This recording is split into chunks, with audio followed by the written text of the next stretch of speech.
I'll go through the whole process of what Lucy's just spoke about as I do a session with someone. And then I'm going to teach you the first induction and how hypnosis works. Like Lucy says, you've got to want it. If you don't want to be hypnotised, you won't be hypnotised. So this is part of my pre-talk. So we have what's called the hypnosis cycle. Should be 3. So just make sure you can all see one of those. Like so. We've got the hypnosis cycle, and you'll go through 3 elements by the end of today. But the first one we're going to do is the pre-talk. And without setting someone up verbally, without any hypnosis stuff at all, you're going to find it very hard. And that's what you get. Lots of other therapists that have done lots of other types of hypnosis, they struggle with confidence in doing it.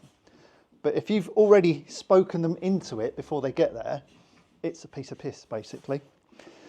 So you have your pre-talk, which is what Lucy's just said, and just sort of moulding them. Do you want to be hypnotised? Yeah, give it a go. If they're going, well, you can try, it's no good. So they got to want to do it. And then we have the induction, which is the magic bit. They think magic is happening, and that's all it is. It's make-believe.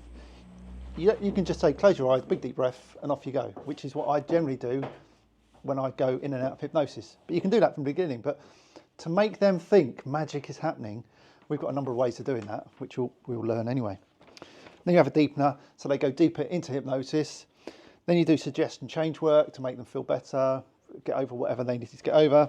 And then emergence, you're sticking in loads of positivity with that. So that we follow a hypnosis cycle.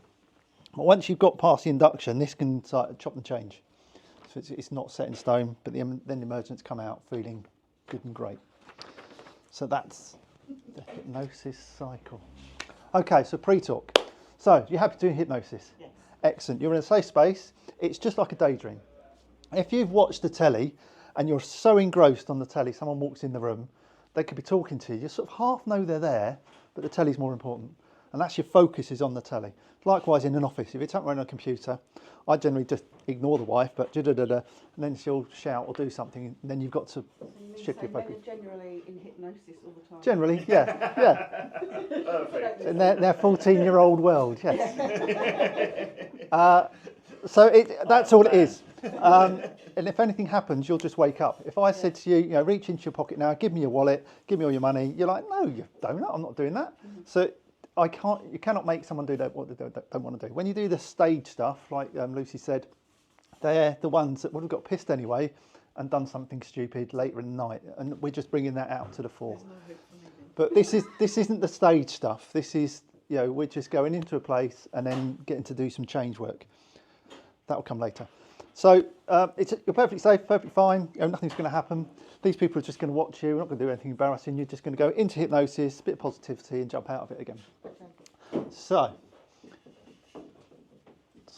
it's an extra chair, and there isn't an extra. So right, pre-talk. So the pre-talk is, so they're happy already. They're halfway here. The fact that they've come to see me or speak to me, they want hypnosis. If I know that in the first place. She's happy to go into hypnosis, and now a bit of a pre-talk. So if you want to take notes, I'm going to quickly fly through what Lucy just said. So where do I start? You've got left side of the brain and right side of the brain. Left side of the brain is all your logical thoughts, all your things you do every day. Driving a car, it's a logical, numbers and maths, all logical side. And you've got the emotional side, the other side, which is how you'll feel. So, I don't feel well, I'm not feeling that today. And if these two have an argument, your emotional side will always win. Emile Coué in the 1900s, good psychologist, this is his model of what he's come up with. So if these two are ever in conflict, the emotional side will always win. So you must have one day walked in having a heated debate with other half or someone at work, and it gets heated, and all of a sudden, for fuck's sake, no, and you storm out. Everybody's done that, and that's your emotional side coming over. It's like, I can't control this, I just want it to end, and you storm out. Then after a while, the logical side starts going, you shouldn't have said that, or you weren't quite right. It never happens for a woman, but you shouldn't have said that, maybe a bit too. So these two will then start balancing out. So they're little voices in your head. So the emotional side always wins. So the emotional side does take over your life. And stuck in the middle, we've got the amygdala, and that's the fight, flight, freeze.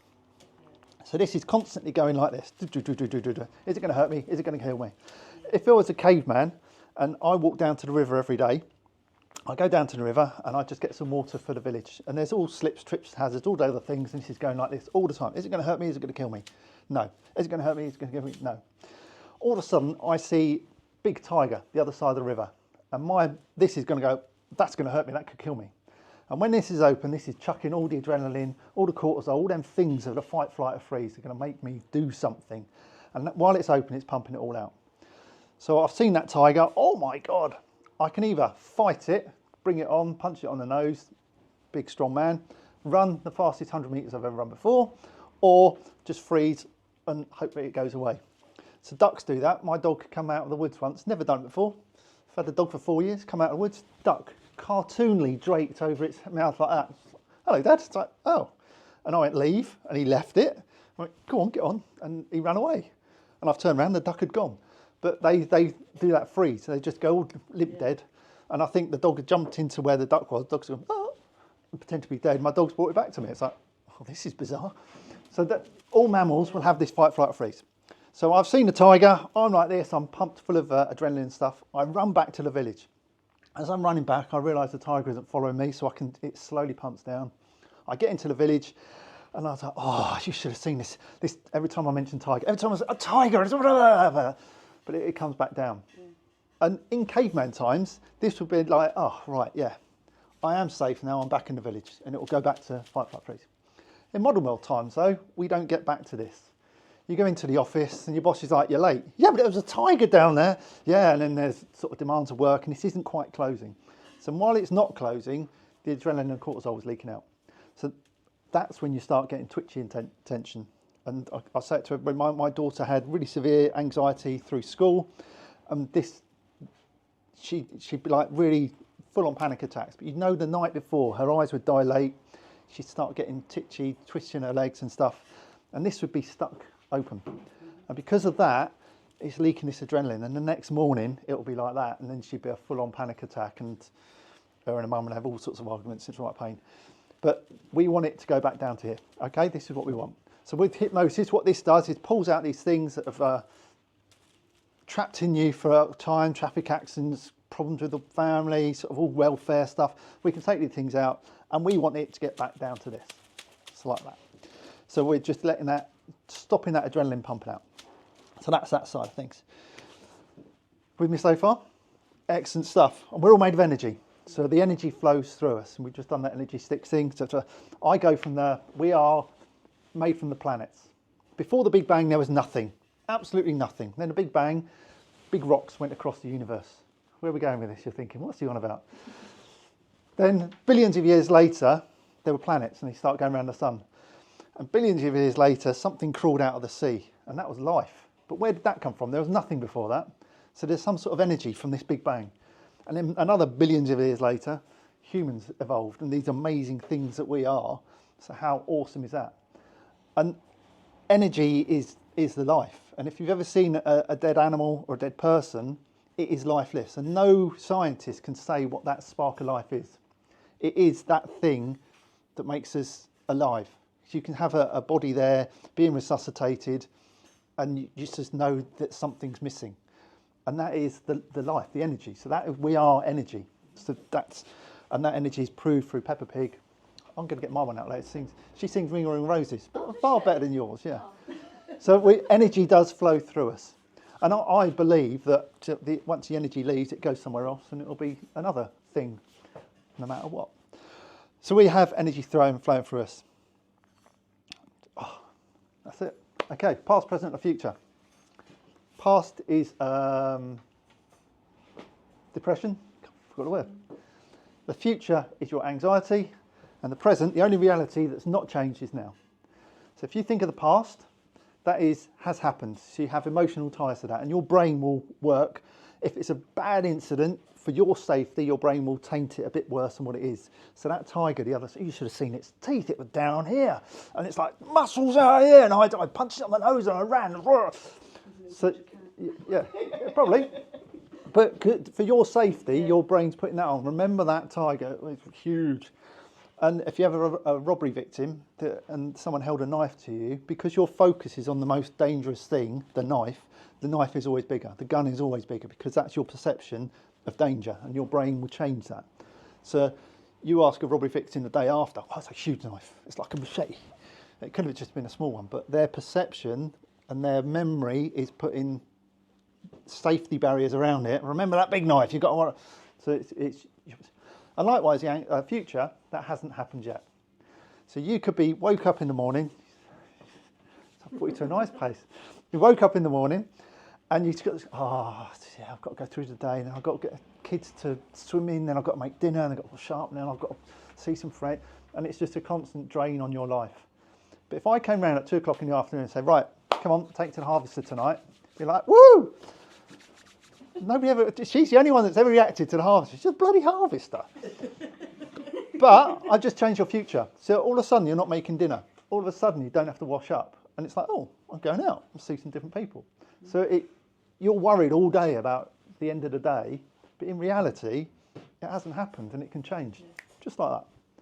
So that's the past, present, future. So the past is a lie.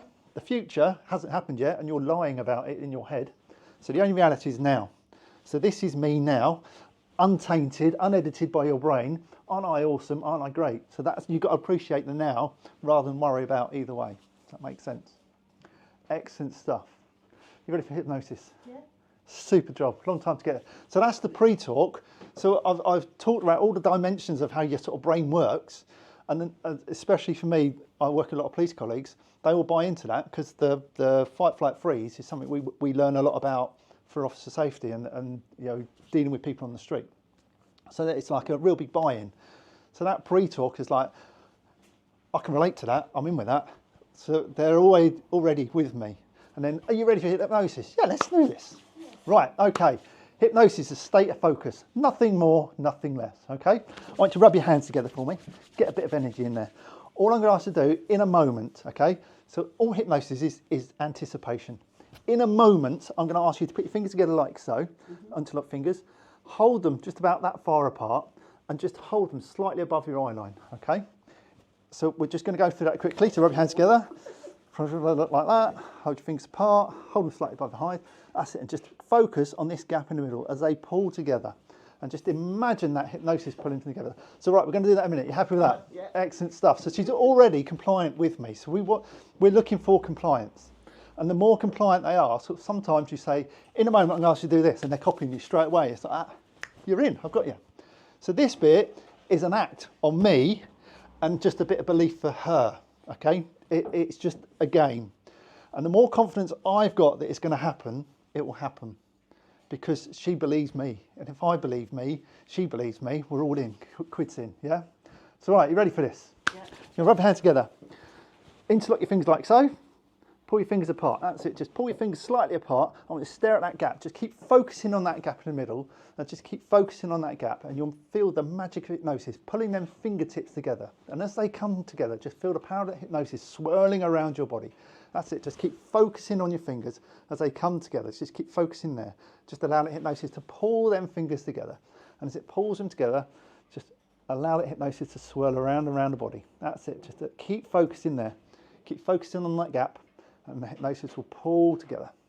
And as they come together, just allow the hypnosis to go down the arms, up to the shoulders, over the back of the head. That's it. And just as the hypnosis comes over the head, just allow the hypnosis, just allow the eyes to close. That's it. And as it pulls together, just allow the eyes to go closed. Allow the hypnosis to take over the top of your head.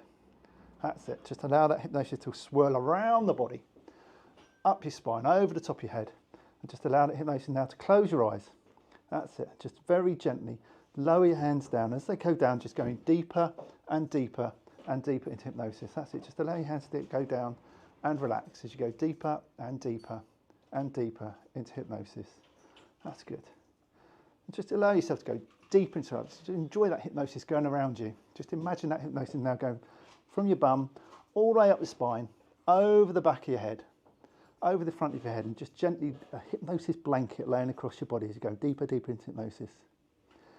Just imagine now, only imagine now, just take yourself to a magical, mystical place, a place you can make positive lifestyle changes. just take yourself to a magical, mystical place, a place you can make positive lifestyle changes. And just imagine now. Just imagine a moment now when you were most powerful, you were most loved, you were most joyful. It could be a first romance with someone, first time you picked up your newborn child, or your first dog. Just imagine now that emotion, that lovely emotion, that love, joy and happiness. And just stick that feeling of love, joy and happiness, just stick that in your heart and let that pump around your body. Feel that love, joy and happiness pump around your body. In a moment, I just want you to open your eyes and feel awesomely amazing. Just feel that love, joy and happiness pumping around you. So when you're ready, just open your eyes and feel awesome and amazing. How was that? Yeah. So the hypnosis is just a focus. Her fingers didn't go together, that wasn't fine. What you're looking for is the eyelids fluttering. So once they start breathing a bit more and the eyelids going, that's it, we're off. And the more you say hypnosis, the more they believe in hypnosis, if you see what I mean. So we're all going to try this, okay? So all you do is rub your hands together for me, put your hands together, lift them up slightly. What we could do is just lift them slightly higher, because that action there, the eyes, I didn't lift them up high enough, the eyes get more lazy because they're looking up, and have the palms together nice and tight. Together, so your fingers have to close. If your palms are pushed together like this, nothing else can happen. The fingers will close. Mine close really easy. Yeah, but I've found police officers are the worst because they're like, no, it ain't happening, it ain't happening. And it will happen because you're here for it to happen. So just cut the crap and just get on with it. Stop fighting it. So yeah, stop fighting it. And all it is focus on there. So just for me, just focus on there. Just keep focusing as your fingertips pull together. Just allow them to pull together. And just feel that hypnosis now swirling around the body. And just feel that hypnosis swirling around the body as they come together, they're pulling together. And if you're looking now, their eyelids are starting to go heavy, you're blinking more, and that's you starting to go into this hypnotic state. That's it. Thank you very much. Just relax. I remember doing if you school playground, something around yeah. this. It was a trick when they used because. So if you just lift your hands slightly and keep looking at that gap, because you're up there, it's the angle changes and the fingers naturally come together. Push these two bits together like you're making a desperate prayer. That's it. But if they don't come together, that's fine because you can talk them through it. The focus there, they start breathing differently and you're blinking. Or if they come together, that's fine. But as soon as they're starting to come together, you start talking them into it. So allow the hypnosis to come down the forearms, up to the shoulders, over the back of the head, and just allow the eyes to close. And then eventually it was, and close your eyes. And then they're like, oh yeah. So it's just talking them through it. And then once they're in there, just allow the arms to go down, go deeper, deeper. Imagine a time when you were awesome and just stick that in your heart and pump that around your body.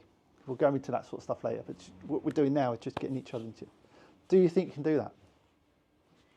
And I think it all starts from a pre-talk, doesn't it? This is just an act. Yeah. That is all this is. It all starts from a pre-talk. Somebody is primed and they want to do this, they will do this. Ready to give it a go? Give it a go. We've got that sort of part of the room, this part of the room, just get into pairs. Don't get with each other. Get into pairs, just find a seat. And when you're doing stuff with people, find sort of people starting it, they're like, okay, what I'd like to do. And it's very sort of oppressive. Just sit beside them. Just like that, just hold your hands. You can do it standing if you like, but Yeah, don't let I can't do it sitting at all now. Yeah. I have to stand all the time. It's But- listening to someone's voice, isn't it, as well? yeah, and you're talking, you're constantly just talking them through it. So it's just keep focus. Allow that hypnosis, so we're saying hypnosis all the time, to pull the fingers together. And there's that hypnosis, imagine that hypnosis coming down the arms, over the top of the head, and allow that hypnosis to gently lay across the eyes and allow the eyes to close. But that's it, just keep going, keep focusing, and just keeping their focus. And all of a sudden you'll see a change and they'll start blinking differently, and you're in. And just gently talk them in. You don't have to be going, right, what I'd like you to do is just talk to normally. And you can have all sorts of distractions. If they're focused, if you were watching the telly and Superman was just about to get his pants on and his cape on and fly out, you'd be like, oh, right, yeah. You didn't care what's going on around you. You're watching that film. It's the same thing. You're focused on that gap between your fingers. And then you can hear things going on, but it doesn't bother me because I'm focused on this. Go, let's go. Any questions?